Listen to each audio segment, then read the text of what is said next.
Disclaimer: the views and opinions expressed in this episode are those of the guests and do not necessarily reflect the official policy or position of USA Global TV and Radio.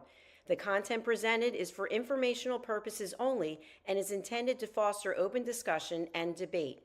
Viewer discretion is advised. USA Global TV and Radio does not endorse any particular viewpoint and encourages viewers to seek out additional information and perspectives. Saving America with Dr. David D. Schein.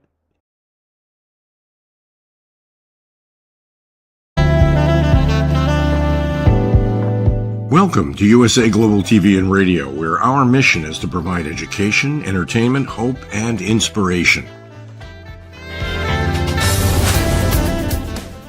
USA Global TV and Radio connects you with experts and audiences all around the world every single day to help you succeed in business and to live a richer life. Visit us at usaglobaltv.com to learn about career and life-changing training and mentoring programs like the Listening Mentor. Subscribe to our newsletter to stay informed about our special programs and offers. Discover how you can become a guest on one of our shows or a host or producer of a USA Global TV and Radio show of your very own. That's USA Global TV and Radio, where the doctor is always in.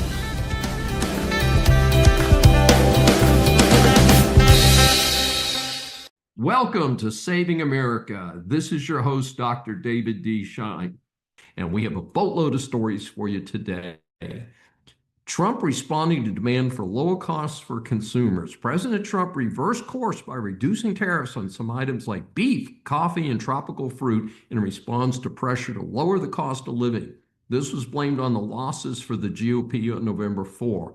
I do not personally subscribe to this opinion, but if we do not make something or do not make enough of it, then we should freely import it. Coffee is excellent.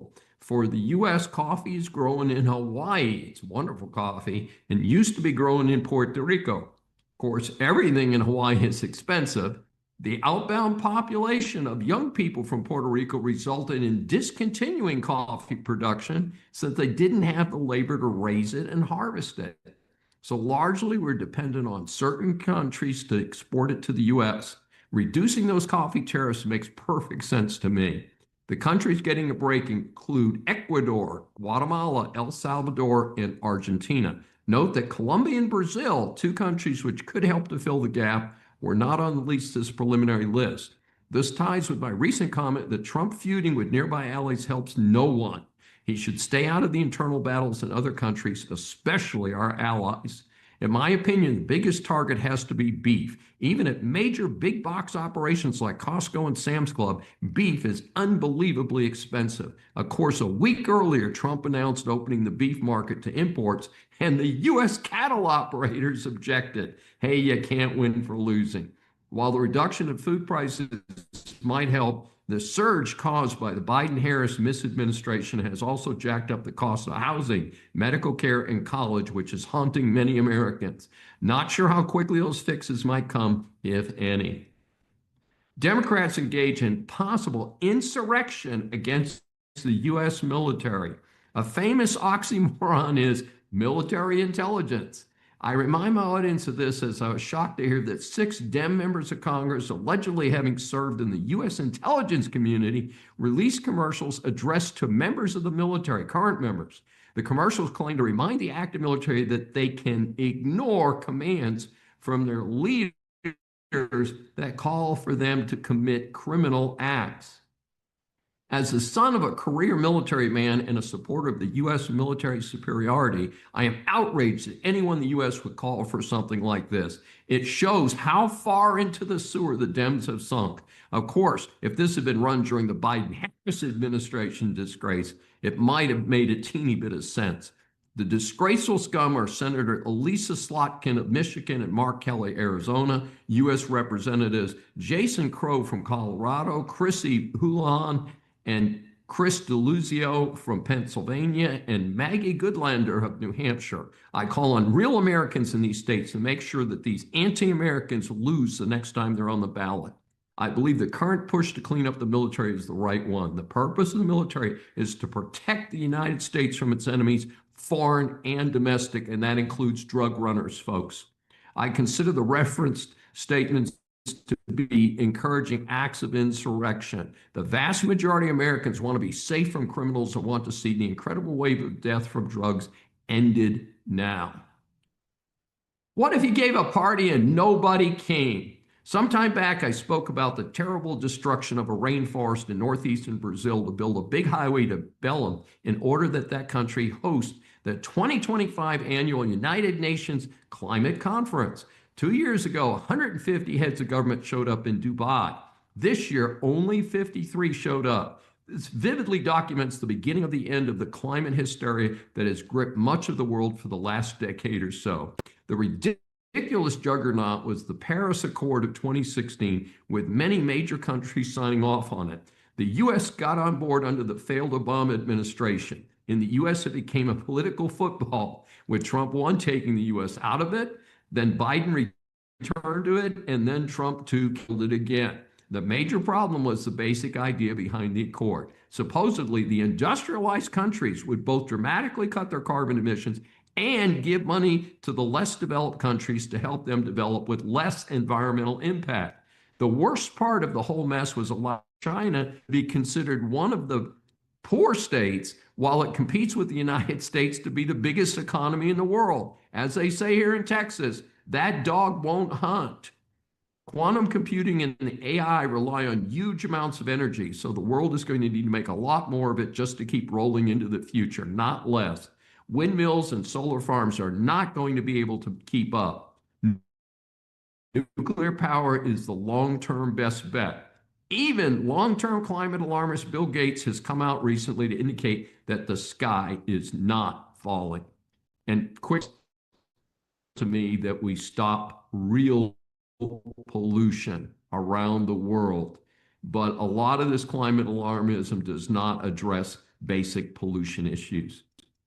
Watch for a potential problem with reward credit cards. Just as cash is disappearing and the use of credit cards is surging, now we have something else to worry about. Most consumers know that merchants and other sellers pay a fee to credit card companies as a percentage of your purchases. Turns out the so-called reward cards charge the merchants more. My family uses some of them, in fact.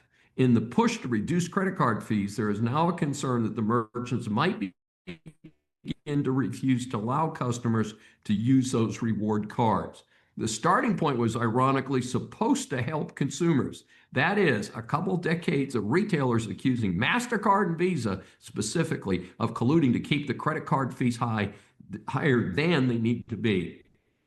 So the proposed deal to end the litigation would lower the fees for the next 5 years. This runs against the long-standing honor all cards rule. In fact, as a longtime user of Discover, in the last year or two, seems that all domestic retailers now take that card as well. Not sure how that card provider will be impacted. I know many stores, for instance, do not take American Express, so this could result in a parallel situation for some Visa and MasterCard reward cards. We shall see if the court approves it and how it works in the real world.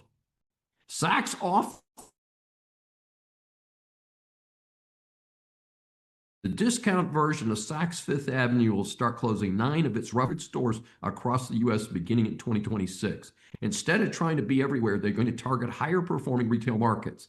The locations mentioned include some major markets, which caught my attention. So might be more going on here than just picking better markets. The East Side Manhattan store is closing soon, for instance. Their online business will continue to be emphasized, however. So it may be, even if the volume is there, if the overhead is high, they will rely on the online market to cover those high overhead areas. So we'll see. Maybe the story is not quite exactly the way it's being presented. DEI is not dead yet at Cal State campuses. As Americans flee from DEI across the country, there are still some slow learners, if you'll pardon the pun. The Cal State University system is still requiring DEI-type nonsense despite the national trend. In fact, a number of sensible states have banned their state universities from having anything to do with DEI in its training companion, CRT. And so it takes some doing to root it out. Smart governors and legislatures are doing some investigations to make sure their schools are cleaning house. So Cal State campuses are requiring students to waste time and money on at least one DEI or CRT type course. We're talking about courses on things like race, sexuality, and climate change. The names of some of the courses that meet these requirements are just hideously stupid. Fine-tuning Trump's $2,000 rebate.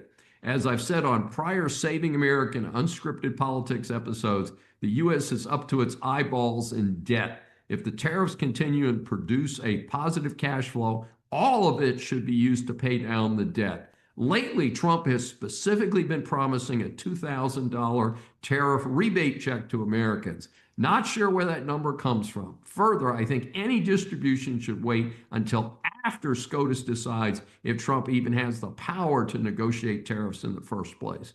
In the meantime, Treasury Secretary Scott Bessent has now chimed in to say that there will likely be an income limit. He has suggested that families making over $100,000 will be excluded. Of course, this is on top of other tax giveaways like no tax on tips and overtime. In other words, not thrilled with it and even less thrilled with it given the latest adjustments.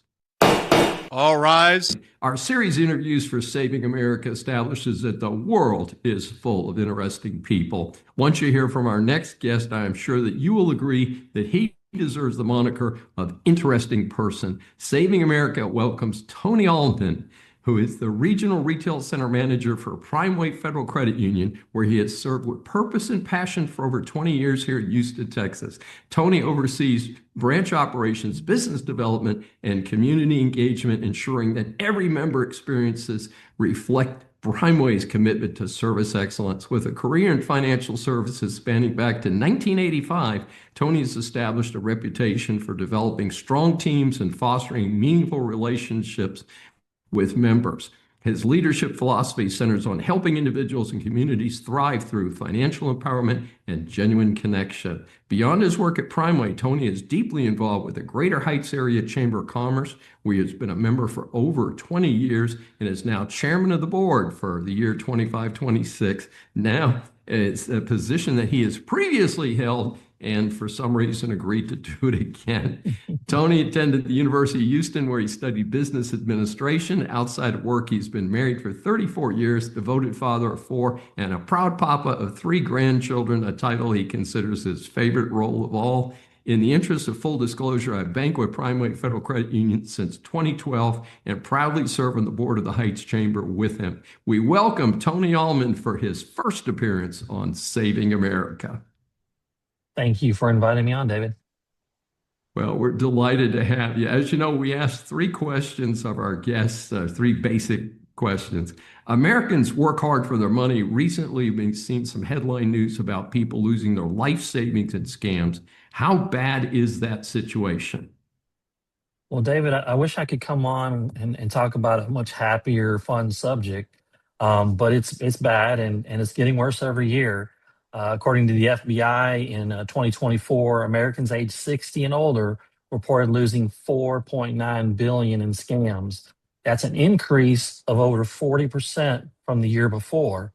Older adults filed over 147,000 complaints with an average loss per victim of approximately $83,000. And those are just cases that get reported.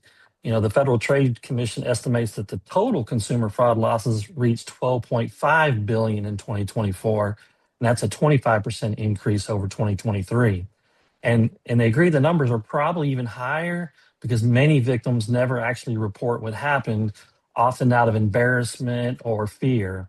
And so we're talking billions of dollars that are lost every year to our beloved seniors. And, you know, it is sad.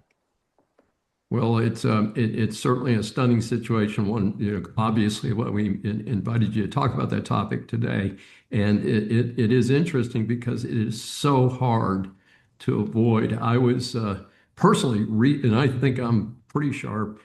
Recently scammed somebody in an online purchase, compromised my credit card, and got hit for $100. Not a horrible amount.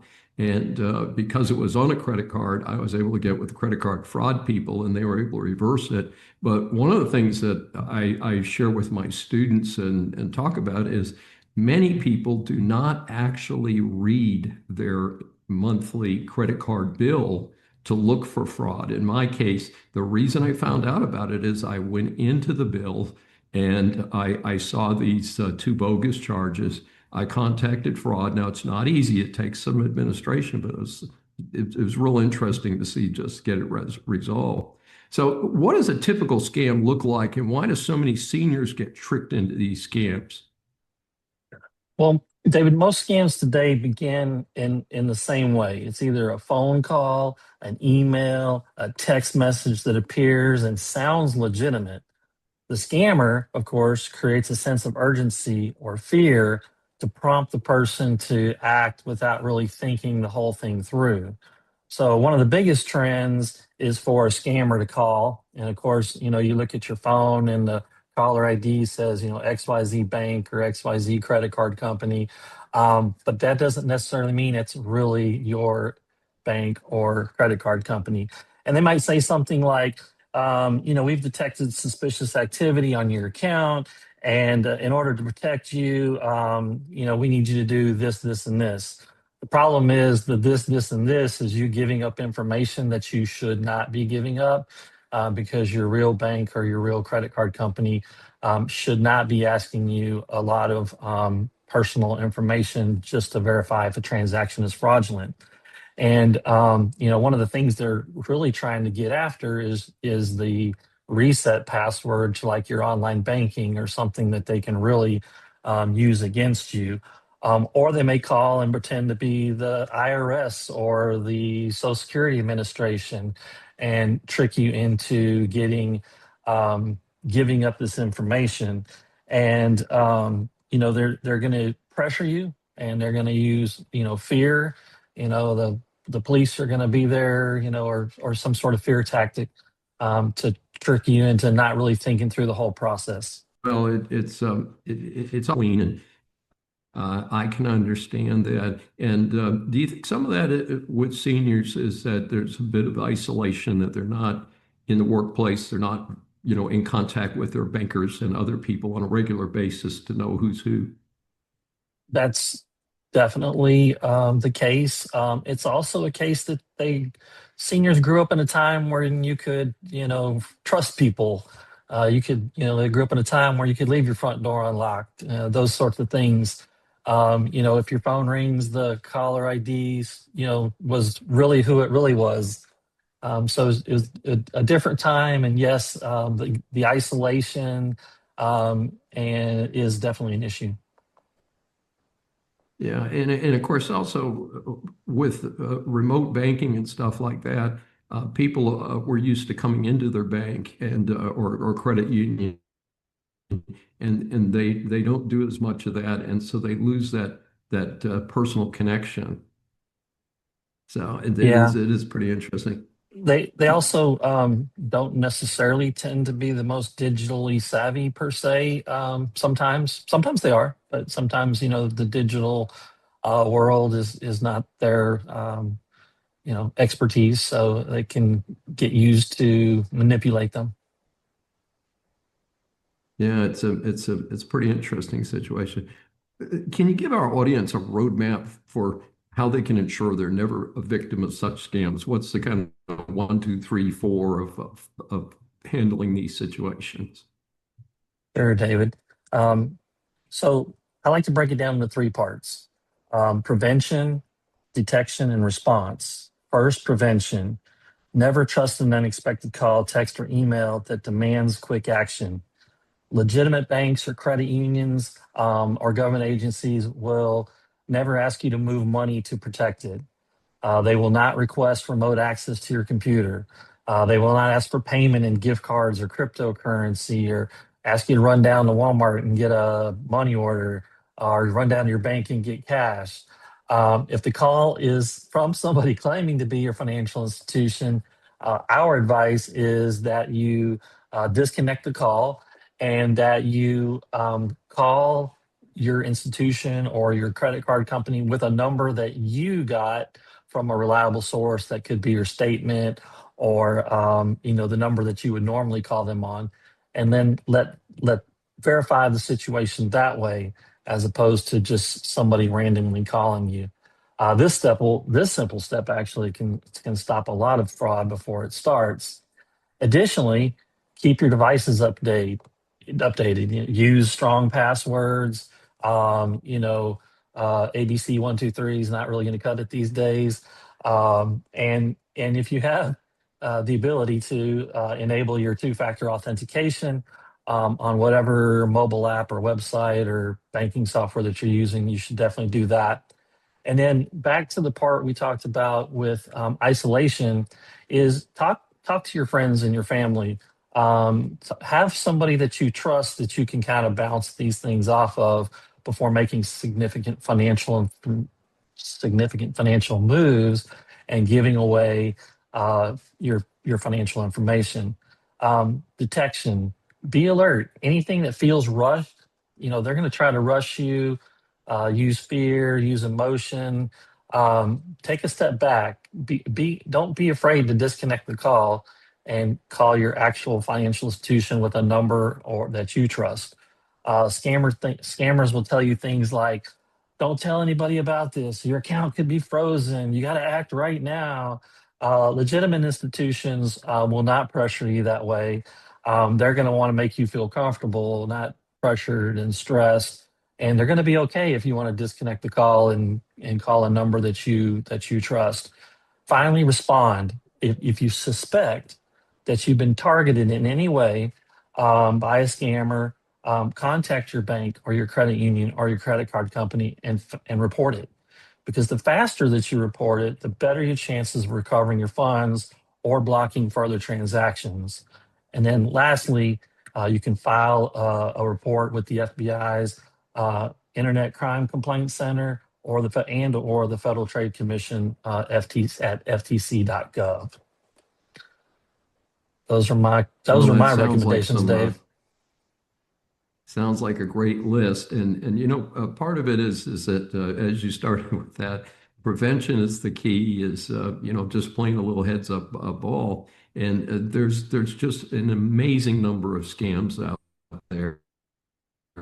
There's the scam where people call, and it's gotten worse because I'm hearing that they're using AI and they'll record somebody's voice, and then it's actually that person sounds so much like that person's voice, and it's Bobby calling your grandson Bobby calling from California, and he needs you to wire some money to him, and that scam has gotten more sophisticated with AI.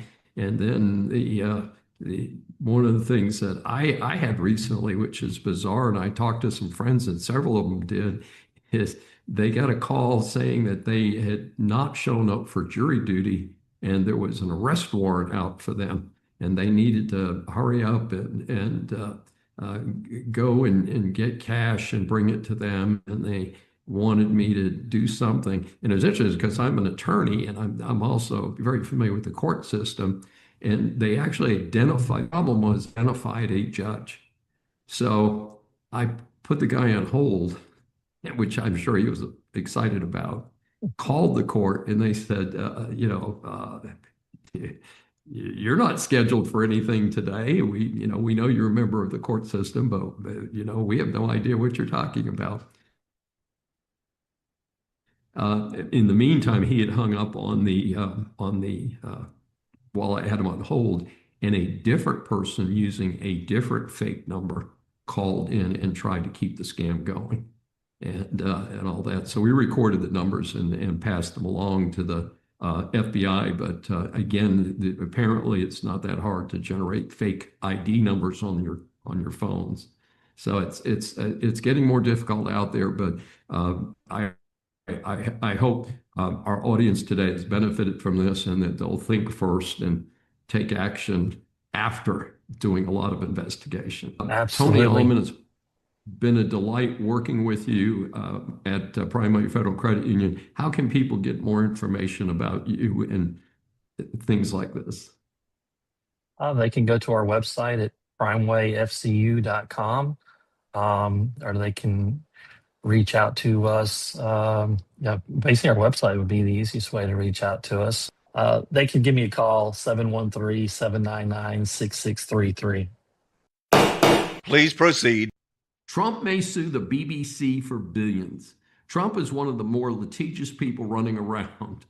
This latest tiff is no exception. The BBC, for some unexplained reason, took Trump's January 6, 2021 speech, chopped it up, and ran a damaging clip. Nobody disputes that.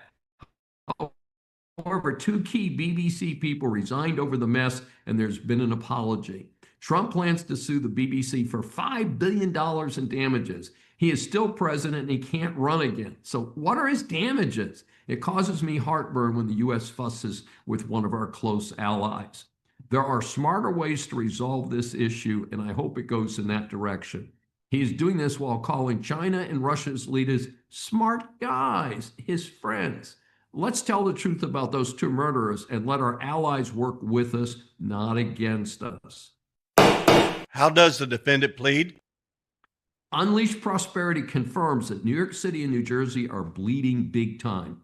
The think tank Unleash Prosperity has released a report that I'm pretty sure surprises few in my audience. The exodus of hardworking, higher wage earners from high-tax New York City and nearby New Jersey is serious and is resulting in major wealth transfers from blue areas to so-called red areas in the United States. And I'm surprised that when consumers supposedly are worried about the cost of living, they voted for candidates who will likely raise taxes and the cost of living, not lower it.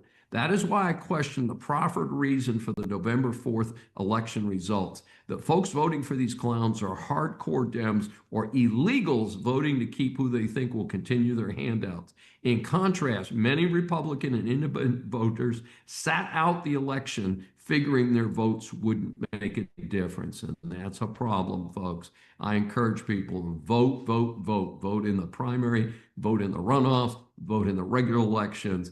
Get out there and be part of America and creating the better democracy for the future. Please raise your right hand. New research on a serious disease, lupus. I've been aware for a long time about the serious health consequences of the disease lupus. That is because I had close friends who were diagnosed with the disease and after very tough struggles passed away well before their time. A new study has indicated that the very common Epstein-Barr virus may be tied to lupus. It is estimated that 95% of the population experiences it at some point. Lupus is an autoimmune disease which presently does not have a cure. Symptoms include fatigue, joint pain, and rashes. Of course, any autoimmune disease makes the carrier more exposed to other diseases.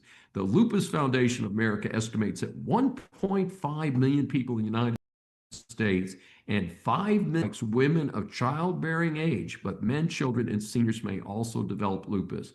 Other facts about lupus: 1 in 2,000 people are diagnosed with lupus. 9 out of 10 cases occur in women. 16,000 new cases of lupus are reported each year.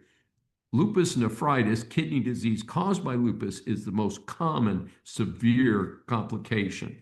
65% of people with lupus list chronic pain as their most difficult symptom. 1 in 3 people with lupus also have other autoimmune diseases.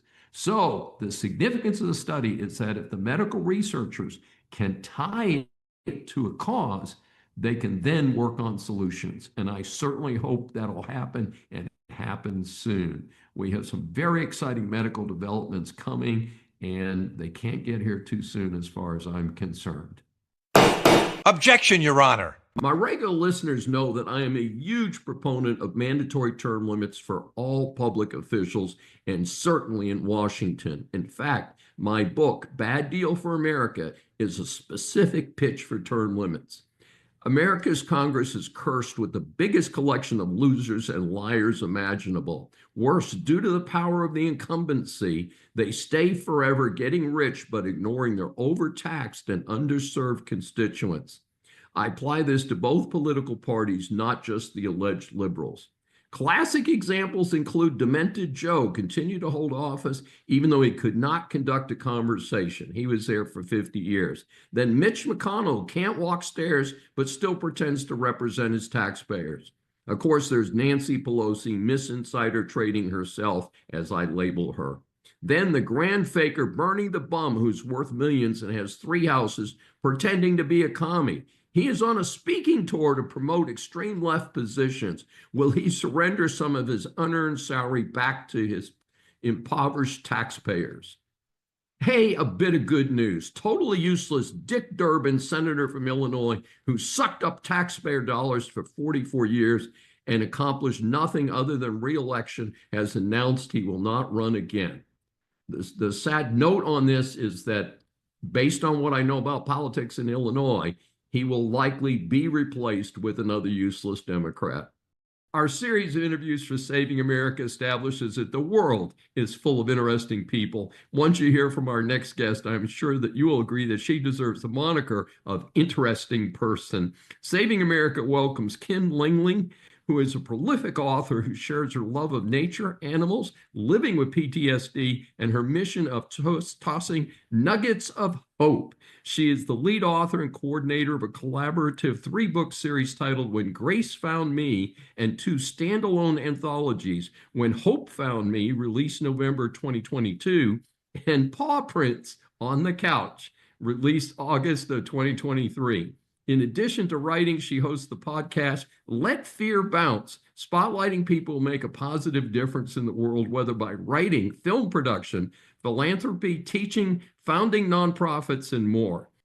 You can regularly find Kim drinking copious amounts of coffee and taking long walks with her dog, Dexter, who is also her official office manager. Today, she is joining us to discuss her new book, Nuggets of Hope. We welcome Kim Lengling for her first appearance on Saving America. Thank you so much for having me. I've been looking forward to this. Well, great. Well, we're looking forward to chatting with you. And as you know, we ask our guests 3 questions, and your bio mentions dealing with PTSD. This challenge has been in the public eye a lot, probably the last 20 years, especially due to the Mideast wars. What has been your path to recovery? My path to recovery, it's been a bumpy one, and I think it probably is for most folks that live with PTSD. And that could be, veterans or anyone who's went through a traumatic experience can experience it. But for about 15 years, I kind of stuffed it down. Kept telling myself, I'm fine. I'm all right. I'm a veteran. I can deal with this. Pull up your big girl panties, Kim. You're fine. Quit being a baby. That's in my head. All that, that negative self-talk that we give ourselves, and I did that for about 15 years. And so I thought I was doing pretty good, until I wasn't. And it was just, life came at me in all kinds of ways. I experienced, my grandmother passed away. I was going through a divorce. A dear friend of mine committed suicide. And all of this stuff it just felt like it was just, kicks to the gut. And then all that stress and all that grief and torment was bringing up all kinds of stuff from the 15 years prior. And it was just a swirly mess in my head. I didn't know what was going on with me. I was like, oh gosh, there's something wrong. I think I'm going crazy. Am I going crazy? And I couldn't eat, couldn't sleep, was losing all kinds of weight. And friends of mine in the veteran post that I'm a member of, they happen to be combat Vietnam vets. And they're about 20 years older than me. And a few of them noticed a difference in me, that shift. And they said, and they always called me kid. They said, kid, we don't know what's causing everything that you're going through right now or what your issues are, but we recognize them. And if you don't get yourself to the VA, we're going to drag you kicking and screaming. And I did not answer them in a nice way. It was like, big surprise.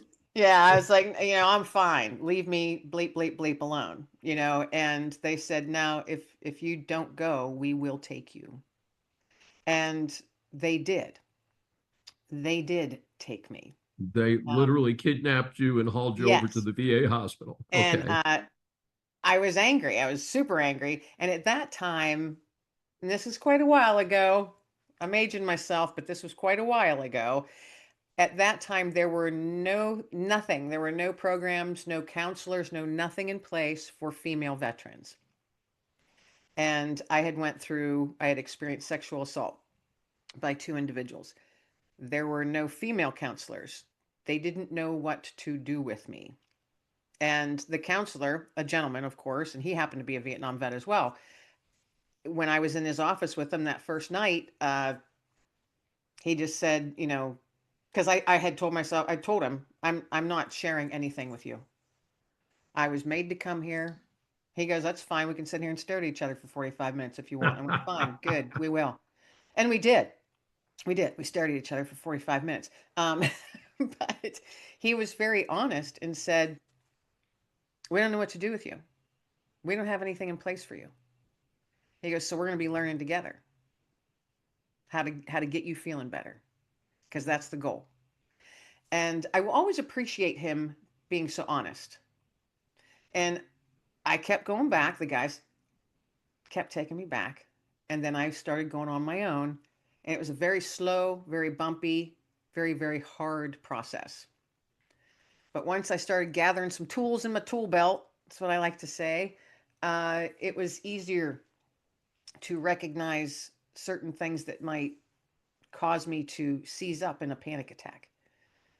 Or because I suffered from pretty decent anxiety, and I would hyperventilate, or I would just freeze. I'd be in Walmart and I couldn't move. It was not a fun place to be. And gathering those tools on my journey, I was able to utilize them and recognize certain things that might trigger me or whatever. I could recognize them now before they come and before it hits me hard. And I'll be like, all right, Kim, deep breath. We got this. We can do this. You're in a safe place. You're okay. Look around you. You're fine. So there's certain things that, certain little tools that I still carry with me to this day, because it could be a song, it could be a smell that all of a sudden just makes me go, literally takes my breath away for a minute or two. Now, did you ever, did they give you anti-anxiety meds to help deal with this? I fought that. Mm-hmm. Surprise. Good. Yeah. And I refused that for a long time, but it did get to a point where I was becoming so unhealthy physically. Because thankfully, I was not one that turned to drinking or drugs, anything like that. Yeah. I was just stubbornly fighting it on my own, But then there was a time I went to my doctor, my regular doctor, in a full-blown panic attack, and it was just not stopping. It wouldn't stop. Mm-hmm. And he said, Kim, we have to do this now. And I'll never forget this with him. He said, you are trying so hard to climb this mountain, but it doesn't have to be a mountain. He goes, I will give you the smallest dosage, and we will start you off at 3 months, and we'll just go and see how it works for you. He goes, but those mountains will become molehills. So instead of trying to climb, you'll be able to step over. And I've never forgotten that. And so I did take an anti-anxiety for about 6 months. And that was years and years ago. And I would say over the last 25 years, I've done that 3 separate occasions for 6 months at a time. And because my body does not react well to any type of medication. Sure. I experience all the side effects. I'm super, super sensitive. So that's why it's like, building up my tool belt the best that I can. Right. And because I felt like that was a weakness to have to take a pill, even though it was only, it was like 10 milligrams. It was the lowest ever. But it did make the mountains turn into molehills, so I could step over them instead of struggling to climb. Right. Now, did you ever get a female counselor? I did, but it took about 13 years. Oh my goodness. And were you meeting with a psychiatrist or a psychologist? A psychologist. And then some just, what are they? I can't remember the letters. Counselors, not a psychologist or a social workers. Not a social worker either. Yes. Yes, you're right. But Yes, there's the extra counselor, letters that they certified add on. counselor. Yes, I know there's Yeah. a couple, lots of other alphabet soup like Yes, that. that's a lot of letters. And they've added to them. So there was a couple ladies, because one moved on. I was with her for a while, and then she moved on to another position. But yeah, it took a long time. Now, now there are things in place. There's programs in place specifically for women, for female Good, veterans, good. and there's all kinds of things that the VA provides, which is awesome. But I was kind of what did my one counselor, the gentleman that I first saw, he said, we're going to have to blaze a trail with you. And I remember clearly saying, I don't want to be a trailblazer. I just want to feel better. Well, You part know? of feeling better, of course, is people interacting with kindness. And so how do you define kindness, and why is it so important in our lives? Oh my goodness. If people were kinder to each other, the world would be such a better place. You think? Kindness to me, it would, truly. Kindness to me is being able to see people for who they are and meet them right where they're at without judgment. If you notice someone hurting, acknowledge that. You might not be able to help them, but you can at least acknowledge, I'm so sorry that you're in this spot right now, or I'm so sorry that you're hurting. Is there somewhere you can go for help? And if you know a resource or a phone number or whatever, provide that. Being kind just can change someone's life in an instant. A smile at a stranger that you're passing on the street, because none of us know what someone's going through. That's true. My life right now could be a complete shambles, and you would never know. Yours could be a complete shambles. How would I know that?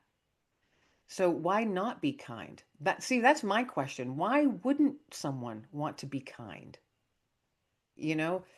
Gosh, it doesn't cost you a dime.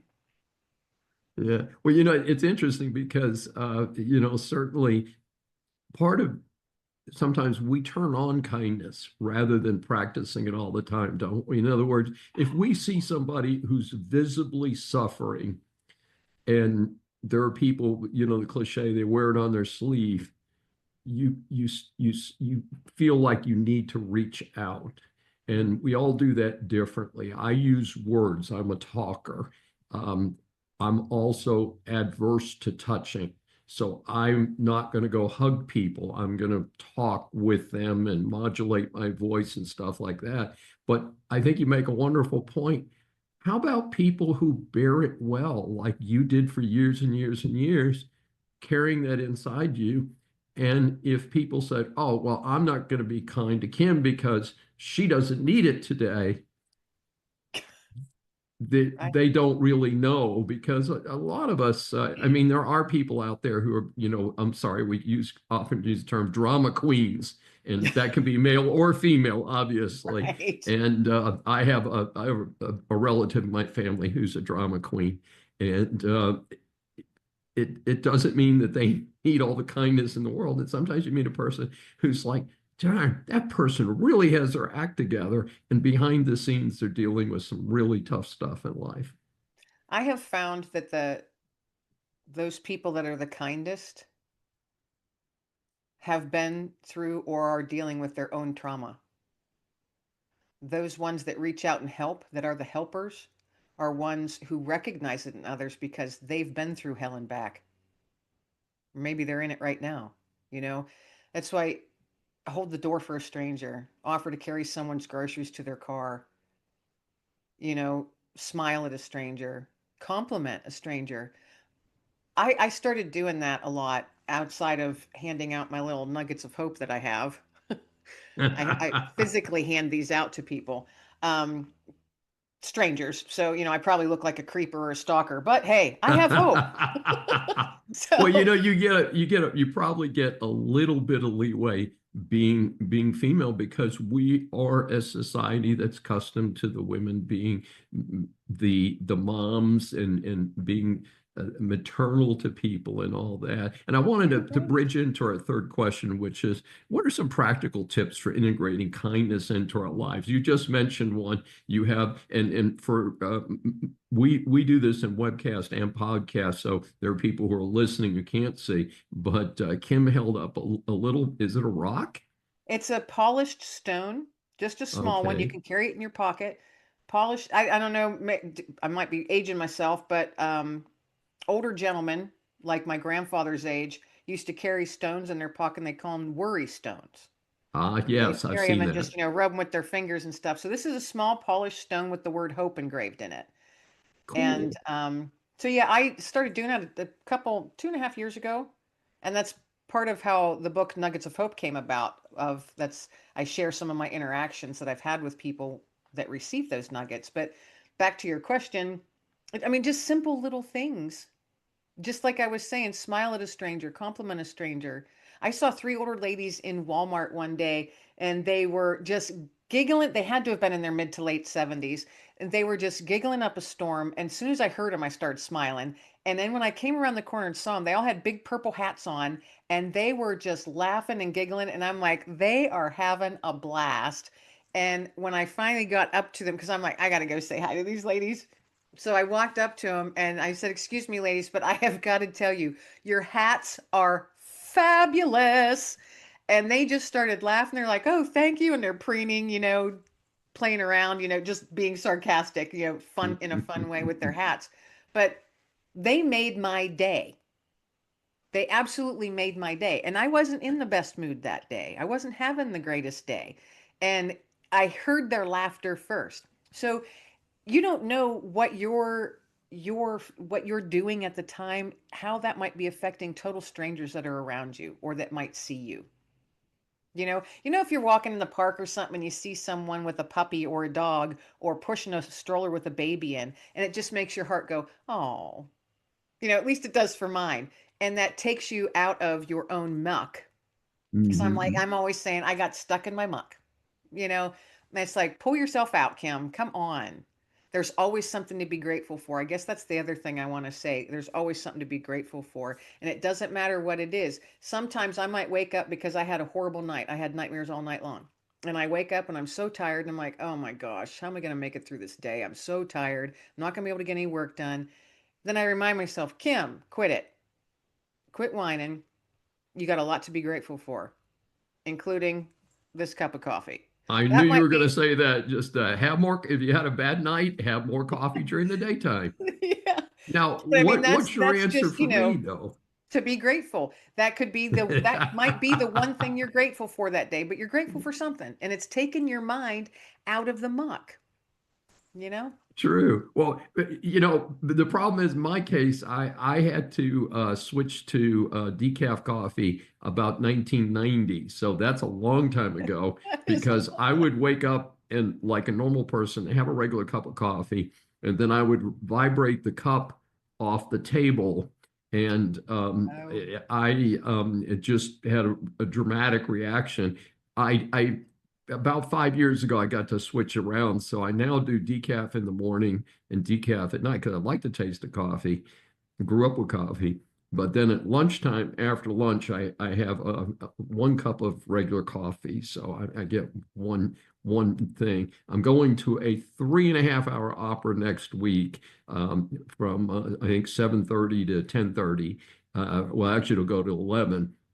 And I'm going to go ahead and have a cup of regular coffee right before I go into the right opera, before you go. so I can sort of stay awake for that. It's Tannhauser, which is one of Wagner's shorter operas. One of the shorter ones, yes. Oh yes, he's done some 5 hour. I've caught a couple 5 hour operas, and in those cases, I just bring a pillow.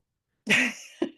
I've never been to an opera. I've not ever been to one. Well, Although I do like listening. I like listening to Pavarotti every once in a while. sure, he's fabulous, and of course Oh, he's I think he's retiring or retired now, but he was widely regarded as one of the best opera singers of yeah. this most recent generation. And I'll tell you how I started because it's I think it's informative. I started with Gilbert and Sullivan, which as someone with a great sense of humor like you have, the Gilbert and Sullivan, part of the trick with Gilbert and Sullivan that people don't realize is it's political commentary of the 1880s. They are making fun of the crown. They are making fun of royal society.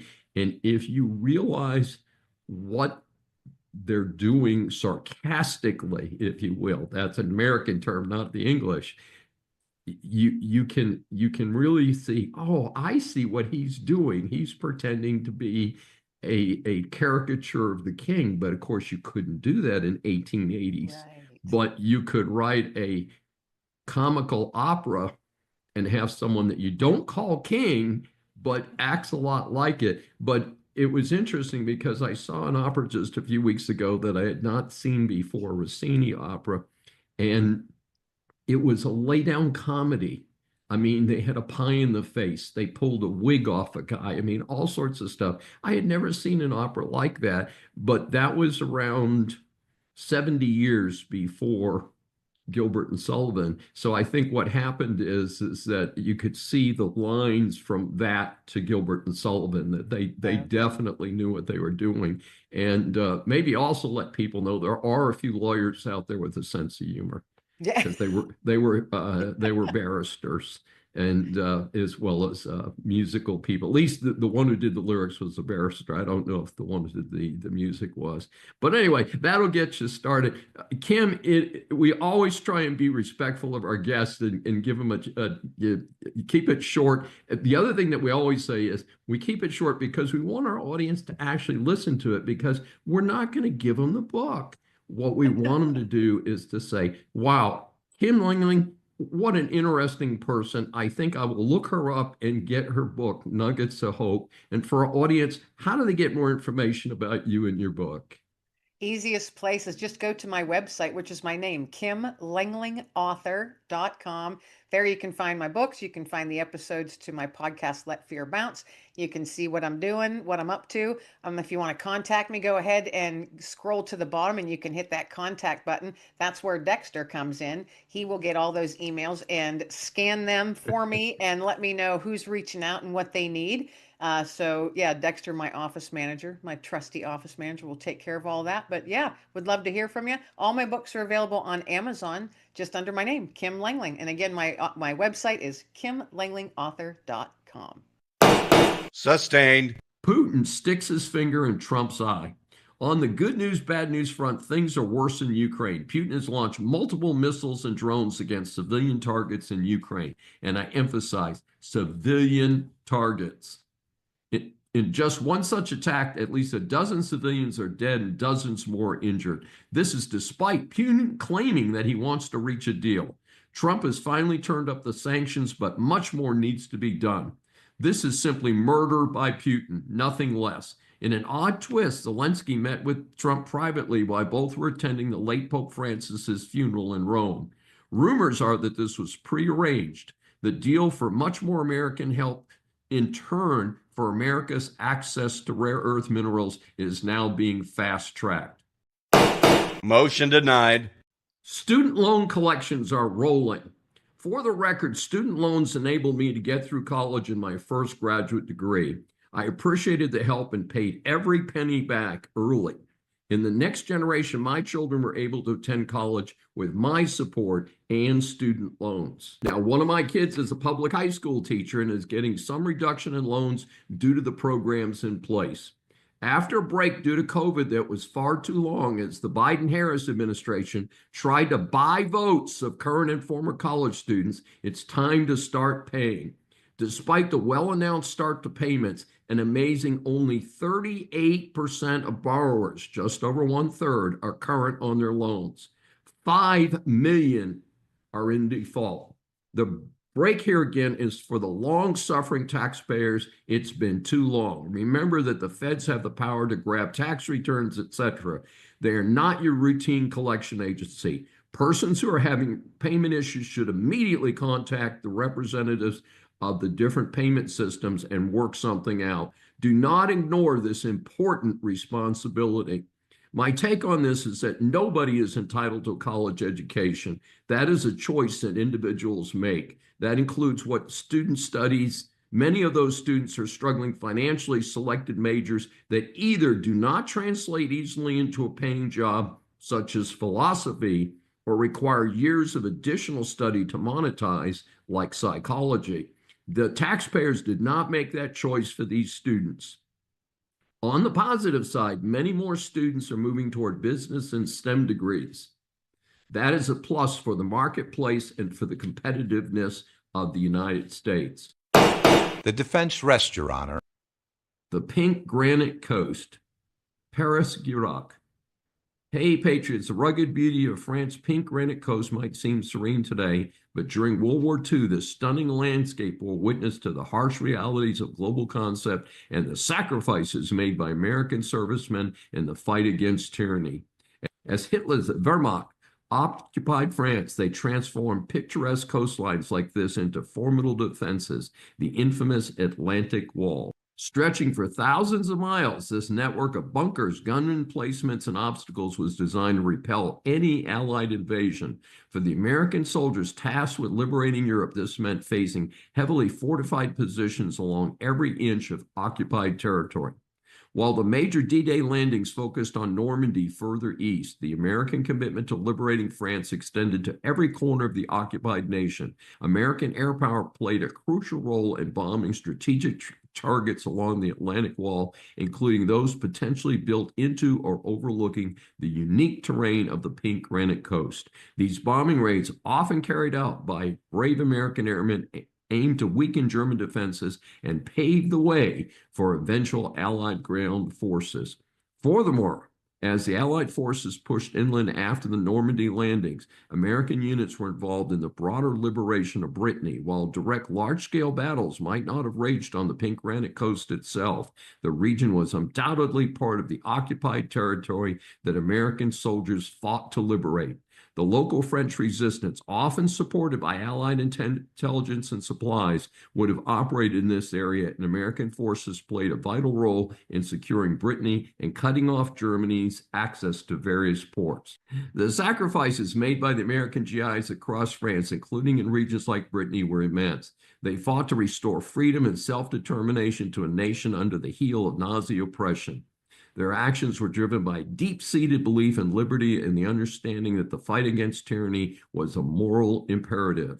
This commitment to freedom and the willingness to stand against aggression are core tenets of American conservatism and continue to shape our role in the world today.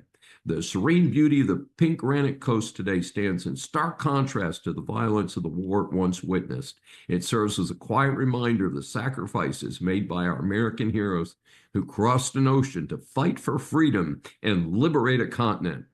Their bravery and dedication to the causes of liberty are a testament to the enduring spirit of American patriotism. This session is adjourned. Thanks for joining me for Saving America. If you have questions or comments, please find me on various social media sites. I'm Dr. David D. Schein, and I will see you next week. Welcome to USA Global TV and Radio, where our mission is to provide education, entertainment, hope, and inspiration. USA Global TV and Radio connects you with experts and audiences all around the world every single day to help you succeed in business and to live a richer life. Visit us at usaglobaltv.com to learn about career and life-changing training and mentoring programs like the Listening Mentor.